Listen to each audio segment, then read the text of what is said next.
Hello दोस्तों, स्वागत है आपका स्टडी फोकस में। तो दोस्तों, आज हम मुफ्त में ट्रेन से अयोध्या ही नहीं जाएंगे बल्कि हिंदी दिवस के रूप में जानेंगे। अपने रोड सेफ्टी के रूल जानेंगे। रोड सेफ्टी क्या महत्वपूर्ण होता है रोड सेफ्टी का अपनी जिंदगी में।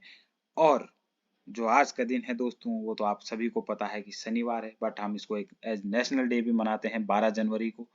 तो वो है हमारा दोस्तों नेशनल यूथ डे 2024।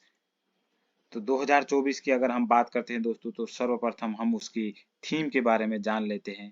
जो थीम है उसकी इस बार की, rise awake and realise the power you hold, यानी उठो जागो और अपने अंदर की शक्ति को पहचानो। ये क्या है दोस्तों? 2024 की थीम है। अगर हम बात करते हैं, हमने जो 12 जनवरी है, कब से हमने शुरू किया इसको नेशनल यूथ डे सेलिब्रेट करने, तो वो 1984 से ही हम इसको as a national youth day के रूप में सेलिब्रेट करते हैं।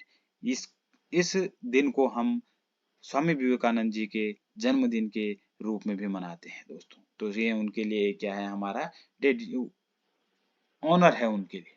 ठीक है। अगर हम बात करते हैं स्वामी विवेकानंद जी की, तो वो एक ग्रेटेस्ट स्पिरिचुअल थे, यानी कि एक महान आध्यात्मिक एंड सामाजिक लीडर थे। अगर हम बात करते हैं, इस दिन को हम डेडिकेट करते हैं हमारे यंग माइंड्स को। हम promoting education and encouraging community services उनके लिए, जो हमारे यंग माइंड्स होते हैं। ठीक है दोस्तों, तो ये था आज का नेशनल यूथ डे। ये जो हमारे स्वामी विवेकानंद जी हैं, जिसको हिंदी में पढ़ना होगा दोस्तों, ये हिंदी में भी है, अवेलेबल है। अगर पीडीएफ आपको चाहिए तो आप कमेंट कर सकते हो, या हमारे टेलीग्राम चैनल पे आपको मिल जाएगी।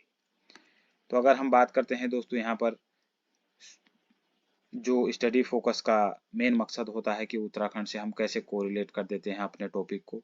तो यहाँ पर पुष्कर सिंह धामी जी द्वारा उनके ट्विटर हैंडल से, जो उत्तराखंड के सीएम पुष्कर सिंह धामी जी हैं, उनके द्वारा क्या लिखा गया कि राष्ट्रीय युवा दिवस के अवसर पर देहरादून में यूथ एज जॉब क्रिएटर्स, ये चीज आपने ध्यान रखनी है दोस्तों। Youth as job creators theme पर आयोजित कार्यक्रम में प्रतिभाग कर राज्य में सराहनीय कार्य करने वाले युवक और महिला मंगल दलों को विवेकानंद यूथ अवार्ड से सम्मानित किया। अगर हम बात करते हैं, ये सारा चीज पढ़ लेना आप। तो चमोली के 3 जिलों को दोस्तों, 3 गांवों को, सॉरी, खुद तो जिला ही है, तो 3 गांवों को क्या मिला है दोस्तों इस बार? नेशनल यूथ यानी कि स्वामी विवेकानंद यूथ अवार्ड दिया गया है। ठीक है, चमोली के 3 गांवों को। अगर हम बात करते हैं दोस्तों, जो हमारा आज का फोकस टॉपिक है वो है विश्व हिंदी दिवस। तो विश्व हिंदी दिवस को डिस्कस करने से पहले दोस्तों, हम ये जान लेते हैं कि हमारे माननीय प्रधानमंत्री जी द्वारा क्या बधाई दी गई हिंदी दिवस के उपलक्ष्य में। तो आप सभी को हिंदी दिवस की ढेरों बधाई, ये नरेंद्र मोदी जी कह रहे हैं। हिंदी को एक सक्षम और समर्थ भाषा बनाने में अलग अलग क्षेत्रों के लोगों ने उल्लेखनीय भूमिका निभाई है। यह आप सबके प्रयासों का ही परिणाम है कि वैश्विक मंच पर हिंदी लगातार अपनी मजबूत पहचान बना रही है। ठीक है दोस्तों, तो विश्व हिंदी दिवस कब मनाया जाता है, when is world Hindi day celebrated? तो ऑप्शन ए है आपका 9 जनवरी, ऑप्शन बी है आपका 8 जनवरी, ऑप्शन सी है 10 जनवरी, ऑप्शन डी है दोस्तों 11 जनवरी। तो जो इसका राइट आंसर है वो है 10 जनवरी। ठीक है दोस्तों, इसको डिस्कस कर लेते हैं। तो 10 जनवरी को हम वर्ल्ड हिंदी डे के रूप में सेलिब्रेट करते हैं दोस्तों। अगर हम बात करते हैं कि जो इस बार की थीम रखी गई वो है bridging traditional knowledge and artificial intelligence. तो आर्टिफिशियल इंटेलिजेंस का टाइम है दोस्तों, इस टाइम जो हमारा टाइम पीरियड चल रहा है वो है आर्टिफिशियल इंटेलिजेंस का। तो हमारी जो थीम इसी के उपलक्ष्य में रखी गई है कि पारंपरिक ज्ञान, जो हमारा ट्रेडिशनल नॉलेज है, उसको हम कैसे कृत्रिम बुद्धिमत्ता को के साथ जोड़ सकते हैं, वो हमारी थीम रखी गई है। अगर हम बात करते हैं कि जो हिंदी दिवस, जो हिंदी भाषा है, वो यूएनजीए यानी कि यूनाइटेड नेशनल जनरल असेंबली में जब बोली गई थी पहली बार, कब बोली गई थी? 1949 में बोली गई थी। विश्व हिंदी दिवस की अगर हम बात करते हैं, 2006 में ये सेलिब्रेट किया गया था। और 2006 में सेलिब्रेट किसके कहने पर किया गया था? Instruction of former PM doctor Manmohan Singh के कहने पे। अगर हम बात करते हैं कि संविधान में क्या हिंदी का कोई जिक्र है, तो अगर हम बात करते हैं तो आर्टिकल 343 इंडिया का जो कॉन्स्टिट्यूशन उसके आर्टिकल अनुच्छेद 343 के अंदर लिखा गया कि Hindi written in Devanagari script is the official language of union, यानी कि इंग्लिश के साथ साथ जो हमारी ऑफिशियल लैंग्वेज है यूनियन की वो क्या है, हिंदी है। ठीक है, अगर हम बात करते हैं 22 लैंग्वेज हैं, जिसमें से कि 8th शेड्यूल में 22 लैंग्वेज है, उनमें से एक लैंग्वेज हिंदी भी है दोस्तों। ठीक है, 8th शेड्यूल में अगर आप बात करते हैं टोटल कितने शेड्यूल हैं, 12 शेड्यूल हैं। वर्ल्ड हिंदी सेक्रेटरी की अगर हम बात करते हैं तो 2018 में इसको इनॉग्रेट किया गया, कहाँ पर दोस्तों, मॉरिशस में, पोर्ट लुइस में। नेशनल हिंदी डे, जैसे हम वर्ल्ड हिंदी डे मनाते हैं दोस्तों, वैसे ही हम अपने इंडिया में नेशनल हिंदी डे भी सेलिब्रेट करते हैं, जो कि हम कब करते हैं, 14 सितंबर को सेलिब्रेट करते हैं। अब 14 सितंबर को ही क्यों सेलिब्रेट करते हैं, तो 14 सितंबर को हमने क्या किया था, जो celebrate on September the day of adoption of Hindi as the official language by the Constitutional Assembly of India in 1949। ठीक है, आफ्टर अगर हम बात करते हैं कि हिंदी हमारे पूरे संसार में कितने प्रतिशत बोली जाती है, तो अगर हम बात करते हैं तो ये तीसरी ऐसी भाषा है जो सबसे ज्यादा बोली जाती है। अगर इससे पहले अगर हम बात करते हैं तो मंदारिन एंड इंग्लिश इससे पहले बोली जाती है। ये मंदारिन सबसे ज्यादा बोली जाती है, जो कि चाइना की डायलेक्टल लैंग्वेज है। ठीक है, और इंग्लिश तो आपको पता ही है पूरे विश्व में बोली जाती है इंग्लिश भी। ये हिंदी में है दोस्तों, हिंदी में जिसको पढ़ना हो पढ़ सकता है, एक बार थोड़ा सा वीडियो पॉज करके आप पढ़ सकते हो इसको। अगर हम बात करते हैं कि जो 14 सितंबर को ही क्यों हम नेशनल हिंदी डे मनाते हैं, तो there is not one but two reasons to celebrate Hindi Diwas on 14 सितंबर। तो दोस्तों एक्चुअली हमने क्या किया था कि जो 1949 में क्या किया था, आफ्टर ए लॉन्ग डिस्कशन के बाद हिंदी को हमने देवनागरी स्क्रिप्ट में जो लिखी जाती है, हमने क्या किया था, इसको ऑफिशियल लैंग्वेज बनाया था। ठीक है, तो उसी के उपलक्ष्य में जवाहरलाल नेहरू जी द्वारा, जो कि उस टाइम के प्रधानमंत्री थे, उनके द्वारा 14 सितंबर को क्या किया गया, as a national Hindi day के रूप में चूज किया गया। तो अगर जो दूसरा रीजन है दोस्तों वो आपने बताना है कि क्या है, क्योंकि अगर मैं आपको हिंट दे देता हूं कि वो एक महान कवि थे।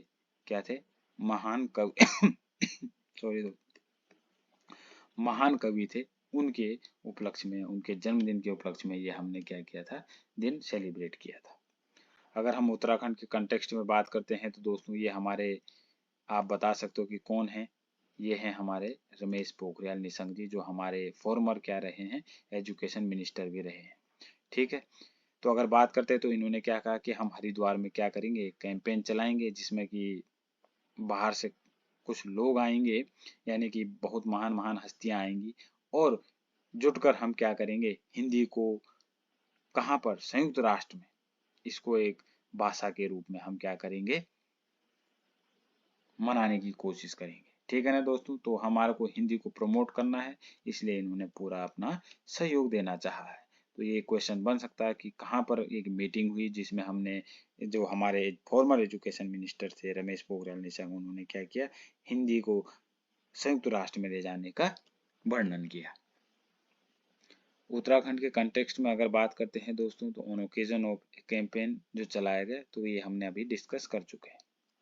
रमेश पोखरियाल निशंक जी द्वारा ये क्या किया गया, प्रयास किया गया। इसी के उपलक्ष्य में दोस्तों एक और हमारा जो कॉम्प्लीमेंट्री क्वेश्चन रहता है हमेशा, वो भी है कि भारत में राष्ट्रीय सड़क सुरक्षा सप्ताह 2024 मनाया जाएगा, तो कब मनाया जाएगा। तो इसकी बात करते हैं, जो हमारी डेट है 11 से 17 जनवरी, 21 से 27 जनवरी, 11 टू 17 जनवरी एंड 11 टू 17 फरवरी। तो ये जो इसका राइट आंसर है दोस्तों वो है ऑप्शन ए, 11 टू 17 जनवरी। अगर हम बात करते हैं दोस्तों नेशनल रोड सेफ्टी जो वीक मनाया जाएगा, 11 से 17 जनवरी को मनाया जाएगा।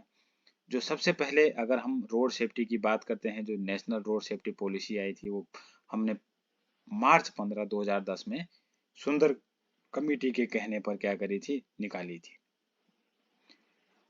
इसके बाद अगर हम बात करते हैं कि रोड सेफ्टी के अकॉर्डिंग जो हमारी ministry of road transport and highways है इन इंडिया, जिसने क्या कहा था कि जो हमारे यहाँ पर डेथ होती है या कैजुअलिटीज आती हैं, जो यहाँ पर जो बेसिकली किल्ड लिखा है इन रोड क्रैशेस में, तो वो 80,000 लोग क्या मरते हैं दोस्तों, सालाना 80,000 लोग मर जाते हैं, जो कि 13% है। किसके? पूरे ऑल ओवर वर्ल्ड के 13% इंसिडेंट सिर्फ हमारे यहीं पर हो जाते हैं। तो इसलिए हमें दोस्तों बहुत ही ध्यान से गाड़ी चलानी चाहिए। अगर कोई गाड़ी चलाता है तो आगे पीछे दाएं बाएं, और डोंट ड्रिंक ड्राइव मत किया करें कभी भी दोस्तों। अगर मार्च 2010 की बात करते हैं तो यूनाइटेड नेशनल जनरल असेंबली ने 2011-2020 को फर्स्ट डिकेड के रूप में इसको क्या किया था, प्रोक्लेम्ड किया था, action for road safety, decade of action for road safety.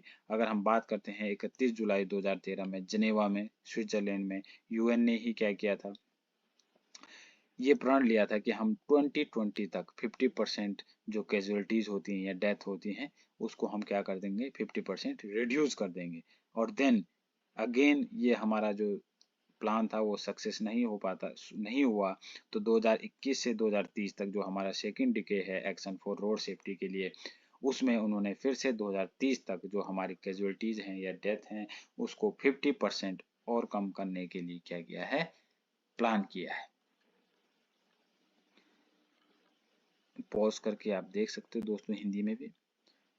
अगर हम 2023 की बात करते हैं, जो रोड सेफ्टी की जो एम था, वो जो थीम थी वो थी हमारी आवर एम जीरो हार्म, यानी कि हमने ऐसी गाड़ी चलाने की जिसमें क्या हो, कोई भी हार्म ना हो, तो जीरो हार्म रहे। अगर 2024 की बात करते हैं दोस्तों, तो जो 2024 की थीम है वो है बी ए रोड सेफ्टी हीरो, यानी कि रोड सेफ्टी के एक हीरो बने दोस्तों। वो आप भी बन सकते हो और हम भी बन सकते हैं। तो थोड़ा सा ध्यान से गाड़ी चलानी है दोस्तों। तो यहाँ पर ये देख सकते हो एक गाड़ी का कितना क्या बुरा हाल हुआ है दोस्तों।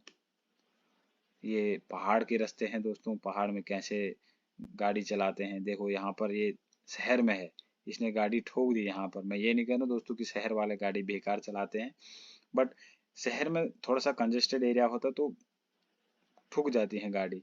अगर हम उसी को, अगर रोड सेफ्टी का पालन करते हैं तो इसी गाड़ी को हम क्या करते हैं, पहाड़ों पे इतनी जो डेंजरस रोड होती है वहां पर भी सेफ्टी से चला सकते हैं। तो ये इसलिए ये फोटो लगाई गई। अगर उत्तराखंड की बात करते हैं दोस्तों, फिर से वही कि उत्तराखंड के कॉन्टेक्स्ट में क्या चीज़ है जो हमें इस टॉपिक की ओर खींच लाती है, तो वो ये है दोस्तों कि जो रोड एक्सीडेंट एरिया है, जहाँ पर रोड एक्सीडेंट मैक्सिमम होते हैं, वहाँ पर हमारे पुष्कर सिंह धामी जी द्वारा क्या कहा गया है कि हम वहाँ पर या पूरे उत्तराखंड में ही हम क्या करेंगे, रोड सेफ्टी ऑडिट शुरू करेंगे, जो कि 2018 से शुरू किया गया था, जब हाई कोर्ट का डिसीजन आया था। एक पौड़ी में एक बस गिर गई थी दोस्तों, पौड़ी डिस्ट्रिक्ट में। तो उस दिन उस टाइम पे क्या हुआ था दोस्तों कि 48 लोगों की एक साथ 48 लोगों की क्या हो गई थी, मौत हो गई थी बस के गिरने से। तो उसके बाद एक एक्शन प्लान में आया था जो कि फोर्सफुली था, हाई कोर्ट के द्वारा कहा गया था 3 महीने के अंदर इनके ऊपर बहुत से सैंक्शन किए गए थे कि आपको हर चीज करके इनके पास लानी है और रिप्रेजेंट करनी है। इसी के उपलक्ष्य में दोस्तों अगर हम देखते हैं तो पूरे वर्ल्ड लेवल पे रोड सेफ्टी वर्ल्ड सीरीज भी होती है, जिसमें दोस्तों आपने देखा होगा कि हमारे लीजेंड्स प्लेयर भी देखने को मिलते हैं। जैसे कि इसके जो ब्रांड एम्बेसडर हैं वो हैं सचिन तेंदुलकर जी, ग्रेट सचिन तेंदुलकर या God of cricket Sachin Tendulkar. And जो कमिश्नर हैं इस board of control of for cricket in India, यानी कि बीसीसीआई, और जो उस टाइम जो कंपटीशन शुरू किया गया था, रवि गायकवाड़ जो हमारे क्या थे, चीफ रोड ट्रैफिक ऑफिसर थे थाने के। थाने कहाँ पर है, कौन से स्टेट में है दोस्तों, ये आप बताओ। चलो छोड़ो, इतनी मेहनत नहीं करनी है दोस्तों, ठीक है, महाराष्ट्र में है। तो उनके कोलेब्रेशन में उन्होंने क्या कोलेब्रेशन, बीसीसीआई के साथ कोलेब्रेशन किया था रवि गायकवाड़, जो कि कहाँ के ट्रैफिक ऑफिसर थे, थाने इंडिया के, थाने यानी महाराष्ट्र के थाने के ट्रैफिक ऑफिसर थे।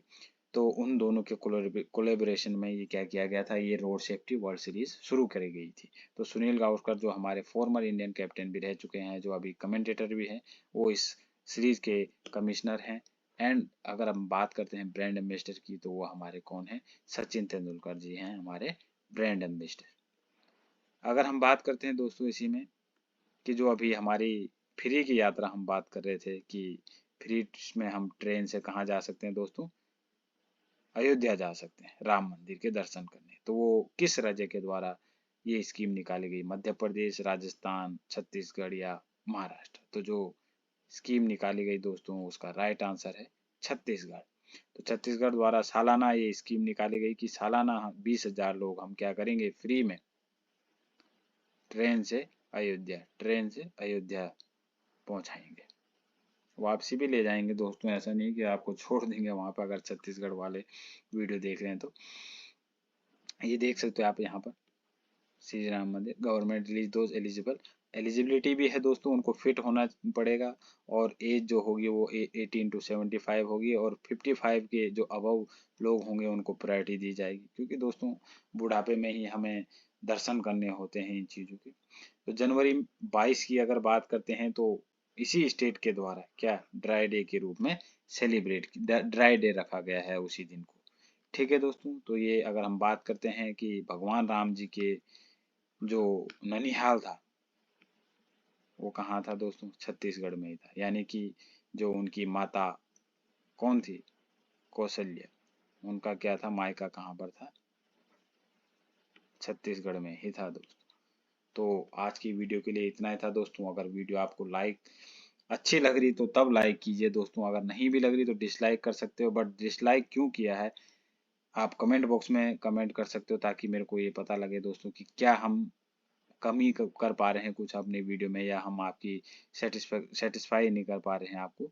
तो ये आपका मेन मकसद होता है कि आप जो पढ़ा रहा है एटलीस्ट उसको ये बता सकें कि भाई हाँ सर आप यहाँ पर गलत पढ़ा रहे हो। तो इस तरीके से आप कर सकते हो। तो वो हम देखो दोस्तों, आदमी एक गलतियों का पुतला होता है और उसी से सीखता है। तो आज के लिए एक यही सबक था दोस्तों। तो थैंक यू सो मच। जय हिंद, जय भारत।